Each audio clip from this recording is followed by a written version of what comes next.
Oke, kita kembali lagi guys ke chapter baru yaitu mengenai the cost of capital atau biaya modal. Nah, kita di sini akan bahas problem 2, problem 3 dan nanti problem ke-6 ya. Nah, oke langsung aja nih. Ini udah saya terjemahin juga nih. Di problem kedua diceritakan Tuna Industri itu dapat menerbitkan saham preferen abadi dengan harga sebesar 47,5 per sahamnya. Saham itu akan membayar dividen tahunan secara konstan sebesar 3,8 per sahamnya. Nah, berarti kan udah diketahui nih. Udah diketahui untuk NP-nya itu 47,5, kemudian untuk dividennya itu sebesar 3,8. Ya udah, ini kan udah ada rumusnya ya kan. Diketahui kan rumusnya RP sama dengan DP dibagi NP. Ya udah deh. Berarti 3,8 dibagi 47,5 sama dengan 8%. Nah, kemudian kita lanjut ke problem ketiga. Di sini diceritakan saham biasa Javid Enson itu dapat diperdagangkan pada harga 30 per lembar sahamnya. Diharapkan untuk membayar tahunan dividennya itu sebesar 3 per sahamnya pada akhir tahun dengan pertumbuhan konstan 5% per tahunnya. Nah, berarti di sini udah diketahui nih untuk PO-nya itu 30 ya kan. Untuk DO-nya itu ini konstan 3. Nah, growth-nya 5%. Nah, ini rumusnya. Tinggal kita masukin aja deh. Nah, maka jadi deh sebesar 15,5%.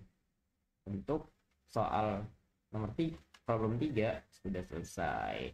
Kalau masih ada yang bingung ditanyain ya. Nah, kemudian kita lanjut nih ke dalam problem ke-6. Dalam problem ke-6 di sini diceritakan bahwa perusahaan Grady ini perusahaan arsitektur. Dia itu sudah berdiri sejak tahun 1995. Dia itu akan menerbitkan sumber pendanaan baru karena butuh dana untuk melakukan ekspansi usaha.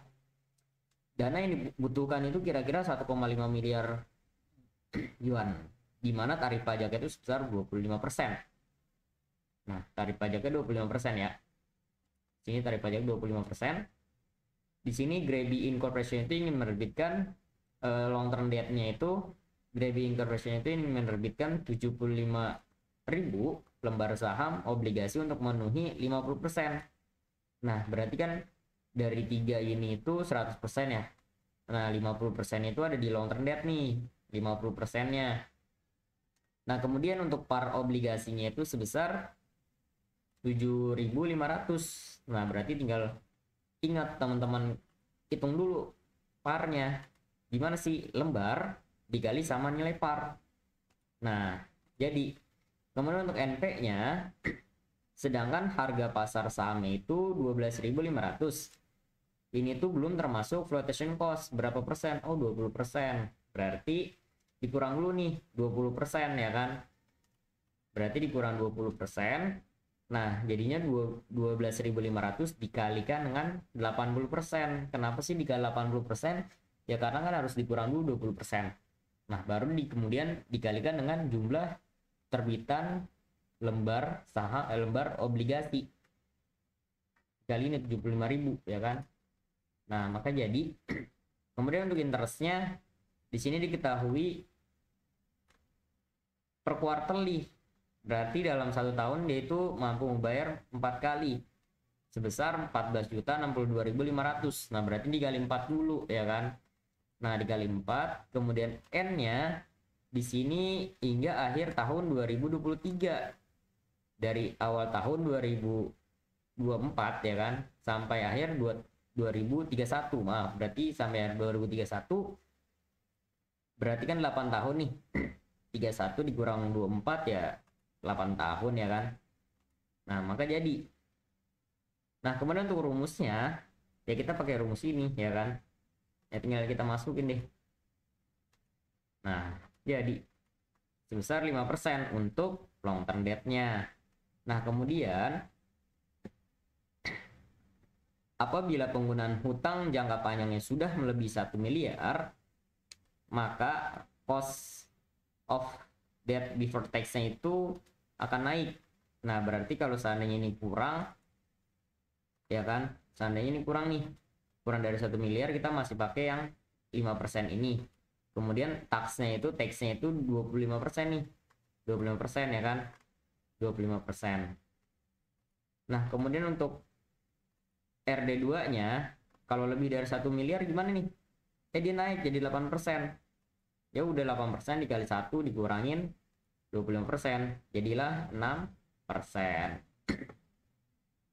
Nah, kemudian kita lanjut.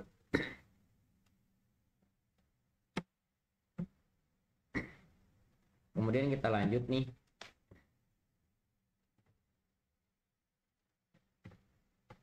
ke cost of capital pada bagian preferred stock-nya. Kita lanjut ke bagian preferred stock-nya. Nah, di sini Grabie Corporation itu yang menerbitkan saham istimewa untuk memenuhi kebutuhan dananya sebesar 375 juta nih. Nah, berarti untuk parnya di sini juga ada sebesar 55.000, maaf, 5.000 ya kan. Untuk parnya itu 5.000. Untuk NP-nya net profit-nya ini belum termasuk ya. Tuh berarti ini harus dikurangin dulu nih. Dikurangin dulu. Nah, nguranginnya berarti 8.000 dikurang 8.000 dikali 6,25%. Atau bisa juga nanti kalau misalkan teman-teman mau gampang ya 100% dikurang 6,25%, kemudian dikalikan dengan 8.000 dulu. Nah, maka hasilnya jadi sebesar 7.500. Kemudian di sini ada dividen rate atas saham istimewa sebesar 8%. Nah, berarti 8% itu dikalikan dengan 5.000 untuk mencari dividennya. Nah, sebesar 400. Nah, kemudian kan ini rumusnya kayak gini ya untuk mencari private dividend, private stock, RP-nya, biaya modal, cost of capital daripada private stock-nya. Nah, maka ya udah deh, 400 DP dikurang DP dibagi NP, 400 dibagi 7.500, jadilah sebesar 5,33. Nah, kalau masih bingung ditanyain ya. Oke, kemudian kita lanjut. Di sini ada common stock-nya. Jadi diceritakan itu ingin menerbitkan saham biasa dengan harga wajar 3.000 untuk memenuhi sisa kebutuhan dana. Oh iya, ini untuk mencari tahu nih preferred stock itu berapa persen sih.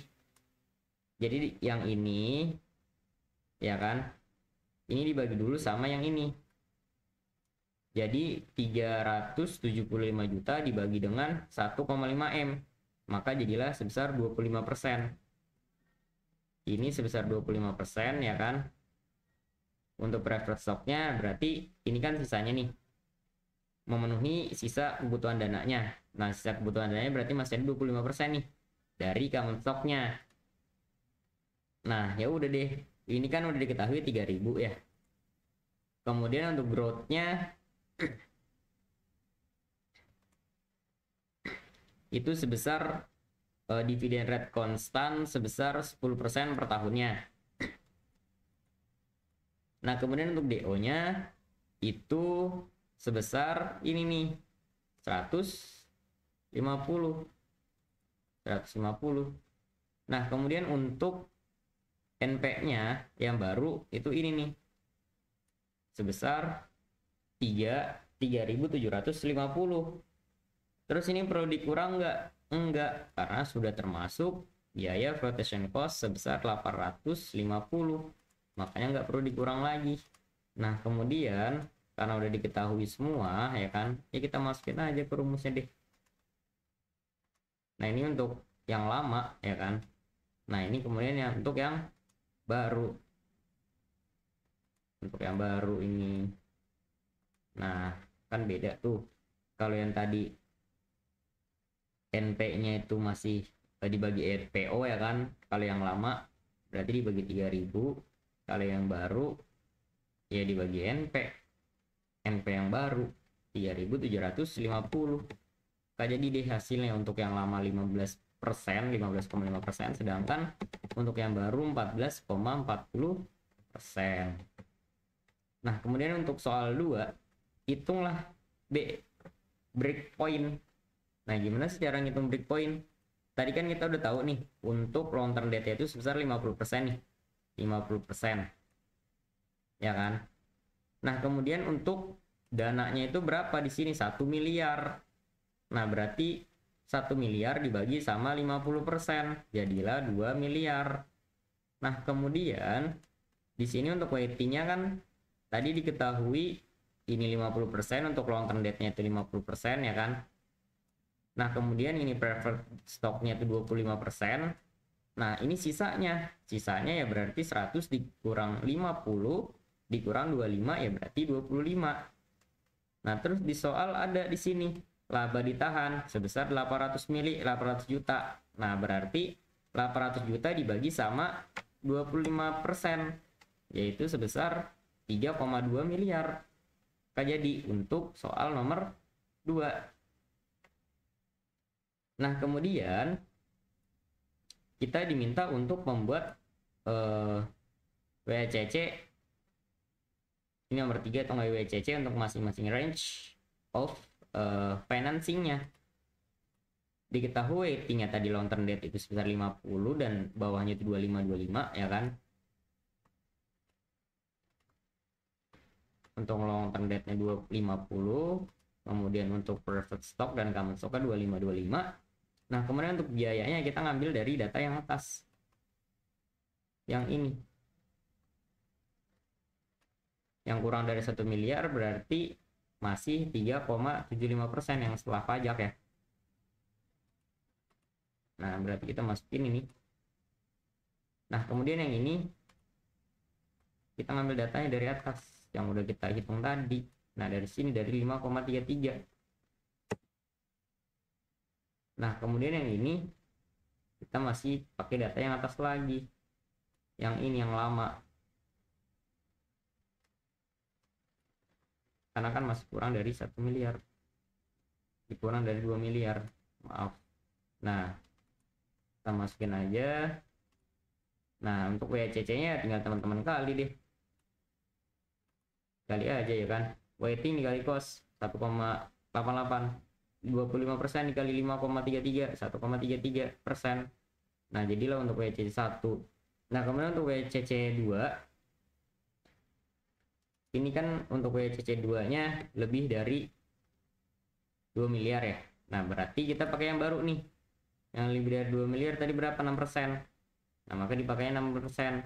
Nah, kemudian ini masih tetap ya kan. Nah, kemudian ini juga masih tetap. Nah, ini tinggal teman-teman kali deh. Nah, kemudian ini total aja.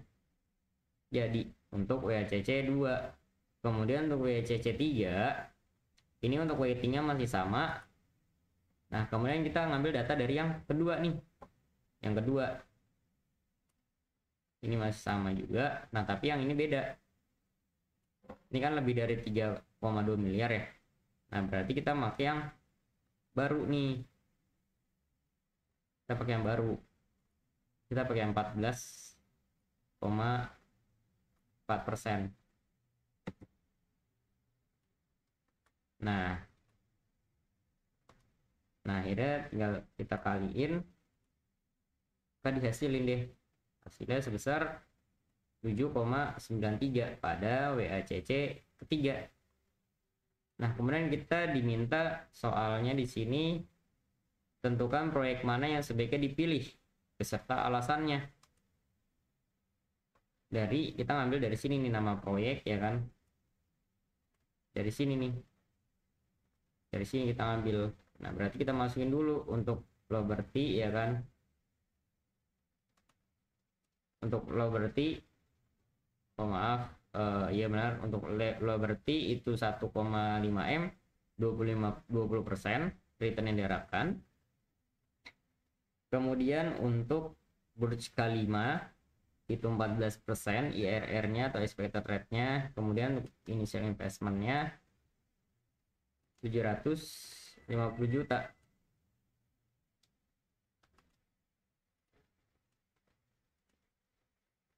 Nah, kemudian untuk kumulatifnya ya udah kita kumulatifin aja ya kan. Nah, ini untuk menyusunnya itu kita harus dari yang expected of return, rate of return itu harus paling atas, kemudian ke yang rendah. Nah, kemudian baru kita akumulasi. Jangan sampai terbalik ya. Nah, habis diakumulasi ya udah deh. Kita ngambil dari WCC yang ini, WCC 1, WCC 2 dan WCC 3. Kemudian untuk keputusannya yang pertama itu diterima, yang kedua itu diterima, yang ketiga itu ditolak. Kenapa sih kok bisa ditolak? Karena IRR atau expected rate of return itu kurang dari WACC. Jadi suatu keputusan apabila diterima jika IRR atau expected rate of return itu di atas dari WACC-nya. Nah, kalau masih ada bingung ditanyain ya. Nah, kemudian keputusan proyek yang sebagai diterima ialah Liberty Building dan Burj Khalifa Building karena memiliki IRR yang lebih tinggi daripada WACC-nya. Nah, di sini ada kurva WACC-nya. Nah, kayak gini ya kan.